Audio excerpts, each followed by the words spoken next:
Today's presentation is about the causes of cold sores, and this is brought to you by www.coldsoretreatments.info. Now, cold sores are caused by the herpes simplex virus, and there are actually two different types of this virus, type 1 and type 2, although usually it's just type 1 that causes cold sores on the mouth and the face. In the majority of the people, it is type 1. And this virus can be contracted by direct contact, person to person, either, someone touching another person who is infected with the virus, either touching their saliva or their lips. It's usually direct skin-to-skin contact. It's very, very rare that the virus can be passed other ways, such as, for example, using the same towel. That most likely will not pass the virus along to, to other people. And once you do contract the herpes simplex virus, that virus stays forever. Even if it's not active, even if you don't have a current cold sore outbreak, you do have the virus in your body, just in a dormant state. And the virus does remain dormant until the outbreak.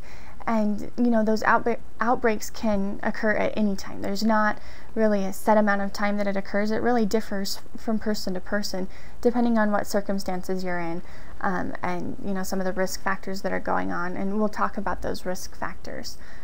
Usually those cold sores happen in the same exact location. So if you get the cold sore on one side of your mouth, next time it comes back, it's usually coming back in that same exact place. Although, there are times when the virus can continue to progress and those cold sores can get worse. For example, maybe a future outbreak will be worse than a previous one because you'll end up getting more cold sores, or the sore will be larger. So it doesn't always happen exactly the same every time, but usually it's in about the same location, each time the outbreak occurs. Now, there are several risk factors. If you have the herpes simplex virus, these are things that you can be aware of to try and avoid future breakouts. There's no way to actually cure the herpes virus, but there are things that you can do to be proactive to try and help prevent future breakouts. The first thing is direct sunlight. That can bring on an outbreak.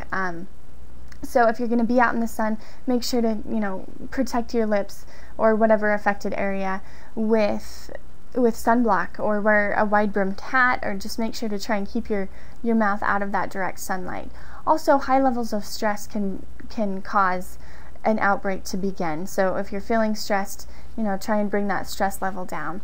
Any type of sickness, such as the flu or a cold, can bring on an outbreak. Usually that's, a change in the immune system, and that virus will start to multiply and cause an outbreak to occur. Also, any type of hormonal changes can or may bring on a cold sore outbreak. The last thing to be aware of is an injury to your lips or your gums, any type of skin trauma or unusual treatment, even something like going to the dentist where your mouth is being stretched around and you're not used to that type of activity with your lips. That can bring on an outbreak. Now, keep in mind that these risk factors, they are all things that have been found to promote cold sore outbreaks, but it's different for every person. So you're just going to have to be aware of what's going on before your outbreak occurs so that you can understand, your own personal risk factors.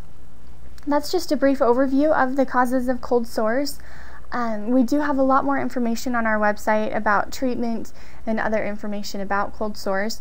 So visit our website at www.coldsoretreatments.info.